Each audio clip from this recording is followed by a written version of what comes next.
చెప్పండి మేడం, ఎలా అనిపిస్తుంది? నిన్న పాప పైన అత్యాచారం చేశారు. అవును.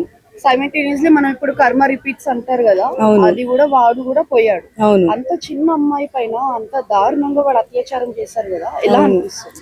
ఏం ఇప్పుడు చెప్తారు మీరు ఇప్పుడు నిజంగమ్మా, ఇప్పుడు చూడండి, ప్రభుత్వమే కాదు, ప్రతి ఒక్కటి పొద్దున లేచిన కాడి నుంచి మనము చూస్తున్నది ఇవే కేసులు. బ్రేకింగ్ న్యూస్, అన్ని బ్రేకింగ్ న్యూస్లే చూస్తున్నాము. ఆ అమ్మాయి ఎంత ఏజ్? వాడికి 27. 27 అని 13 27. కానీ అమ్మాయి చాలా చిన్న పాప. అమ్మాయి చిన్న పాపని అంత దారుణంగా చంపి కాకుండా మళ్ళీ చంపి డ్రమ్ములో వేశారు అని చెప్పారు. నాకు ఇప్పుడు ఇక్కడికి వచ్చే ముందు హాఫ్ అన్ అవర్ ముందే తెలిసింది ఆ విషయము, కానీ చూడలేదు నేను. అంటే ఇప్పుడు జనరేషన్ ఎట్లుందంటే, పిల్లలు బయటికి వెళ్తే పక్కింట్లోకి వెళ్ళాలన్నా, పక్కింటికి పంపించాలన్నా కానీ భయపడుతున్నారు. ఎవరిని నమ్మాలో ఎవరిని నమ్మకూడదు అని చెప్పేసి ఎంత భయపడుతున్నారు తెలుసా. ఎంత చిన్న పాప అమ్మాయి ఎంత నరకం అనుభవించుంటది అసలు. చాలా మంది ఫోన్ చేసి చెప్పారు నాకు. చెప్తే ఏం జరిగిందంటే, నువ్వు ఒకసారి చూడక్క ఫోన్లో, అంటే 7 years పాప మదనపల్లిలో జరిగింది ఇష్యూ అని చెప్పేసి. ప్రభుత్వము ఎట్లా శిక్షలు తీసుకురావాలంటే, ఇప్పుడు వాళ్ళంతా ఏం చెప్పారంటే, వాడిని ఎన్కౌంటర్ చేసేదాకా మేము వదిలిపెట్టామన్నారు. నాకు తెలిసి ఇలాంటి చిన్న పిల్లలు వాళ్ళు దేవుడితో సమానం. వాళ్ళని మనము ఆడపిల్లల్ని కానీ మగపిల్లలని కానీ దేవుళ్ళతోనే కొలుస్తారు, దేవుళ్ళతోనే మనం చూడాలి వాళ్ళని. అలాంటి పిల్లల్ని కూడా ఇలాంటి గాడిద నా కొడుకులు, తిట్టకూడదు, ఇలాంటి నా కొడుకులు వెధవలు, చిన్న పిల్లలు అంకుల్ అనే పిల్లల్ని కూడా అంకుల్ అంటారమ్మా, బాబాయి, అంకులు. వాళ్ళకి బావి వరుసలు లేకుండా, అస్సలు వాళ్ళకి మానవత్వం లేకుండా చాలా చోట్ల చంపడం జరిగింది. మనం చూస్తూనే ఉన్నాము. ఇది ఎంత దారుణం, ఇది చాలా దారుణం. అది బాధేస్తుంది నాకైతే. ఆ తల్లి కళ్ళు ఎంత ఏడుస్తుంది అసలు. ఎంతైనా చిన్న పేదవాళ్ళ కుటుంబంలో పుట్టిన పిల్లల్ని ఇలా పోగొట్టుకుంటూ పోతే వాళ్ళకి సెక్యూరిటీ ఎక్కడుందమ్మా? శిక్షలు ఎట్లా రావాలంటే, చంపిన ఎవరైనా సరే, ఏ అమ్మాయినైనా సరే చంపినా కానీ వెంటనే ఎన్కౌంటర్, షూట్ ఆర్డర్స్ ఇచ్చేయాలి. ఆన్ ది స్పాట్లో నిలబెట్టి షూట్ చేయాలి. ఆ నొప్పి, ఆ పెయిన్ అనేది ఎలా ఉండాలంటే, ఆ తల్లి, ఆ చిన్న పాప భరించింది కదా, అంత నొప్పి అంత బాధ భరించింది కదా. అలాంటి పిల్లలు భరించిన వాళ్ళకి అంటే ఆత్మకి శాంతి కలగాలి అంటే, ఇలాంటి వాళ్ళని షూట్ ఆర్డర్స్ పెట్టి వెంటనే ఇంకా వాళ్ళకి జైలు, ఉరి శిక్షలు వద్దు, వాళ్ళని మేపడం వద్దు, జైలుకు తీసుకొని పోయినా కానీ వాడు ఇంకోటి కాదంట, ఇంకోటి 5 మందిని రేప్ చేశాడంట వాడు. 5 మెంబర్స్ని రేప్ చేసినా కానీ వాడిని పంపిస్తారు, అరెస్ట్ చేస్తారు, బెయిల్ మీద వస్తాడు. మళ్ళీ ఇంకొక అమ్మాయి, మళ్ళీ అరెస్ట్ చేస్తారు, బెయిల్ మీద వస్తారు, ఇంకొక అమ్మాయి. అంటే ఇది వాళ్ళ డిపార్ట్మెంట్ వాళ్ళకి ఏంటంటే, మనం ఏం చెప్పాలంటే, డిపార్ట్మెంట్ కానీ ప్రభుత్వం కానీ నేను ఒకటే కోరుతున్నాను, చాలా మంది ఆడపిల్లల్ని వాళ్ళు పెంచి పెద్ద చేసే వరకు, వాళ్ళ కంటికి రెప్పలా చూసుకునే వరకు వాళ్ళ ఏమంటే నిద్ర ఉండదు, ఏముండదు. అరే నా కూతురు ఎక్కడికి పోయింది, అరే నా కూతురు ఎప్పుడు వస్తుంది అని చెప్పేసి. మాకు కూడా ఉంటుంది, నాకు కూడా 2 కూతుర్లే. నాకు కూడా పిల్లలు బయటికి వెళ్తే ఎప్పుడు వస్తారు అని చెప్పేసి నాకు భయం వేస్తుంది. అలాంటి భయపడే వాళ్ళకి ఇలాంటి భయం ఎలా పెట్టాలి తెలుసా, శిక్ష ఎలా ఉండాలి తెలుసా. ఇప్పుడు చెప్పాను కదా నేను, మగ పిల్లలు కానీ చిన్న 5 సంవత్సరాలు కాదు, 4 సంవత్సరాల పిల్లల్ని కూడా వాళ్ళు దారుణంగా చంపేస్తున్నారు. అలాంటి వాళ్ళ జోలికి కానీ మన ఆడపిల్లలు ఇప్పుడు ఉన్నారు, ఆ ఆడపిల్లని కూడా, ముసలోళ్ళని కూడా చూడట్లేదు. అలాంటి వాళ్ళ జోలికి పోకుండా ఒక్కటే శిక్ష ఏంటో తెలుసా, చూడాలన్నా కానీ, ఆడపిల్లని చూడాలన్నా కానీ వణులో వణుకు పుట్టే శిక్ష ఏదో తెలుసా, ఆన్ ది స్పాట్ లో డిపార్ట్మెంట్ వాళ్ళు షూట్ ఆర్డర్స్ అని చెప్పేసి ఒకటి పెట్టేయాలి. అంతే, 24 hours లో షూట్ ఆర్డర్స్. అలాంటిది పెడితే మాత్రము మన కొంతమంది అన్న మన భూమి మీద మిగులుతారు, ప్రాణాలన్నా కాపాడుకోగలము.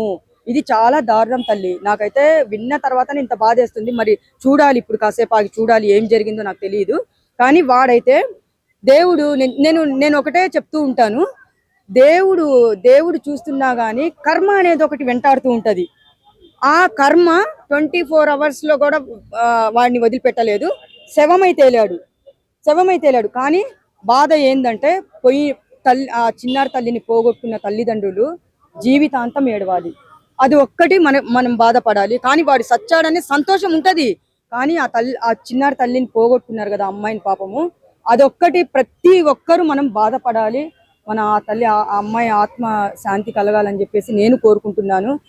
మర్చిపోలేని విషయము ఏముందమ్మా, చిన్న పిల్ల అంటే మానవ మృగం లాగా పైన పడి వీళ్ళు ఇంత చేస్తున్నారే, అలాంటిది వీళ్ళని జైల్లో పెట్టి డిపార్ట్మెంట్ వాళ్ళు కానీ, ఏపీ వాళ్ళు కానీ, తెలంగాణలో జరిగిన, ఏపీలో జరిగిన, రాష్ట్రంలో ఎక్కడ జరిగినా కానీ శిక్షలు ఎలా ఉండాలంటే ఆన్ ది స్పాట్ లో నిలబెట్టి, జనాల ముందు నిలబెట్టి షూట్ చేసి అప్పుడు వాళ్ళని శిక్ష అనేది అలా వస్తే మాత్రము కొంతమందికి భయం ఉంటది. లేదు మేము మేపుతాము, మేము అట్లనే వదిలేస్తామని చెప్తే ఏ ఆడపిల్లకి రక్షణ అనేది ఉండదు. తల్లిదండ్రులు కాపాడుకోలేరు. ఎందుకంటే ఎవరిని బాబాయ్ అన్నా తప్పే, అంకుల్ అన్నా తప్పే, తాతయ్య అన్నా తప్పే. తాతల చూసాం మనము, అప్పట్లో కూడా 5 సంవత్సరాల పిల్ల ఒక 60 ఏళ్ళు ముసలోడు చెట్టు చచ్చాడు. అప్పుడు కూడా ఎన్కౌంటర్ అనగానే వాడు ఎందుకు ఎన్కౌంటర్లో సావాలని ఊరేసుకొని చచ్చాడు. ఎందుకు ఈ సావులు సావాలి? మీరు చూడండి, ఆడపిల్లని గౌరవంగా చూడండి. మీరు గుడికి వెళ్ళి అమ్మవారిని చేతులెక్కి ఎత్తి మొక్కుతారే, ఆ తల్లినే చూస్తున్నట్టు ఈ పిల్లల్ని కూడా చూడొచ్చు కదా. ఎందుకు ఇంత దారుణానికి అంటే ఎందుకు ఇంత దారుణానికి పాల్పడుతున్నారో నాకు అస్సలు అర్థం కావట్లేదు. తల్లికి దండం పెట్టినప్పుడు పిల్లలకి ఎందుకు దండం పెట్టట్లేదు? ఆ పిల్లలో దేవత కనపడట్లేదా? అసలు వాళ్ళు ఆ విధంగా ప్రవర్తించేటప్పుడు కూడా ఆ పిల్ల అసలు నేను కూడా మా ఆడదాని కడుపులో నుంచి వచ్చానని కూడా వాడికి గుర్తుకు రావట్లేదా? సిగ్గు లేదా? సమాజం ఎక్కడికి పోతుంది? నేను చెప్పినట్టు అదే చేయాలమ్మా. ఏం లేదు, షూట్ ఆర్డర్స్ పెట్టేయాలి, ఆన్ ది స్పాట్ లో ఎన్కౌంటర్ చేయాలి. ఇదే రావాలి. అలా ఎన్కౌంటర్ చేసినా గానీ కూడా ఇంకా తగ్గట్లేదు కదా, ఇంకా భయం అనేది కూడా రావట్లేదు, ఇప్పుడు రేజ్ అవుతున్నాయి. కానీ వీళ్ళకి ఏంటంటే, లేకపోతే వీళ్ళకి ఇదే శిక్ష అమ్మా. ఎందుకంటే ఇప్పుడు 24 hours కూడా కాలేదు అనుకుంటా ఇది ఇష్యూ జరిగి నిన్న జరిగింది. ఇందాక మధ్యాహ్నమో ఏమో చనిపోయాడని చెప్పేసి చెప్పుకుంటున్నారు. కానీ శిక్షలు కఠినంగా రావాలి. ఇదే కాదు, ఇంకా కఠినంగా ఏమన్నా డిపార్ట్మెంట్ లో ఉంది అంటే, అలా వచ్చాయంటే బాగుంటది. కొన్ని రోజు మనము ఎంతసేపు కాపలా కాస్తాము? కన్న పాపానికి మనం ఏడవాల్సిందే. మనం ఎంతసేపు అని వాళ్ళని కాపలా గాయాలి? ఎవరిని నమ్మాలి? ఆ చిన్న పిల్ల ఎవరిని అంటే బాబాయి, తల్లి, అసలు వరుసలు కలిపి పిలుస్తున్నా గానీ మానవత్వం చూపించట్లేదు తల్లి. మృగం మానవత్వం చూపించకపోగా మానవ మృగం లాగా బిహేవ్ చేస్తున్నారు. అది ఇలాంటివి జరగడానికి గవర్నమెంట్ లో కూడా ఫాల్ట్ ఉంది అంటున్నారు కదా. ఇప్పుడు ఒక చిన్న పేద ఇంటి పిల్ల అమ్మాయి వాళ్ళ ఇంట్లో పోయారా? లేదు కదా. వాళ్ళకి రక్షణలు ఎక్కడికి పోయినా బాడీ గార్డ్స్ ఉంటారు, వాళ్ళకి కొండంత అండ ఉంటారు. వాళ్ళ ఇంట్లో ఆడపిల్ల పోతే 10 మంది కాదు 20 మంది వెనకాల బాడీ గార్డ్స్ ఉంటారు. మన పిల్లలకి ఎవరు ఉంటారమ్మా? మానవ మృగము ఒకటి వెనకాల వెంటాడుతుందని చెప్పేసి పసిగట్టలేకపోతున్నారు. అలాంటిది ప్రభుత్వం కూడా విఫలమే దీంట్లో.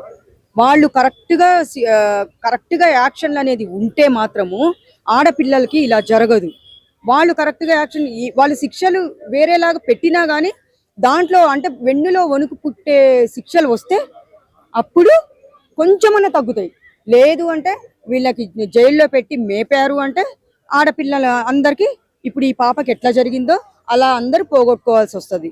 అది చెప్తున్నా నేను. శిక్షలు అయితే చాలా కఠినంగా రావాలి. ఇప్పుడైతే ఎన్ని కఠినమైన శిక్షలు వచ్చినా గానీ ఇలాంటివి అసలు ఆగట్లేదు. అసలు రీజన్ ఏంటంటారు? మెయిన్ గా రీజన్ అంటే ఏం చెప్పాలంటే, ఒక విధంగా చెప్పాలంటే ఈ కొంతమంది అంటే మగవాళ్ళు అందరూ చెడ్డవాళ్ళని నేను చెప్పట్లా. 50% దేవుళ్ళు ఉన్నారు, కొంతమంది నా ఫ్యామిలీనే నా ప్రపంచం అనుకునే వాళ్ళు ఉన్నారు, పిల్లల్ని బంగారంలా చూసుకునే వాళ్ళు ఉన్నారు, మదం ఎక్కి సస్తున్నారు, కామంతో అది అంటారు కదా, కామంతో కళ్ళు మూసుకొని పోయి చేస్తారని చెప్తారు కదా, ఆ విధంగా బిహేవ్ చేస్తున్నారు. కొంచెం సేపు పనికి పెళ్లి చేసుకోవచ్చు కదా, లేదంటే ఆ చిన్న పిల్లల జోలికి ఎందుకు పోవడము? నేను దారుణంగా మాట్లాడాలంటే మాట్లాడచ్చు, కానీ నేను ఎట్లా మాట్లాడతావు? మాట్లాడకూడదు. అందుకని చెప్పేసి వీళ్ళు కామంతో కళ్ళు మూసుకొని పోయేసి చిన్న పిల్లల్నే టార్గెట్ చేసుకుంటున్నారు.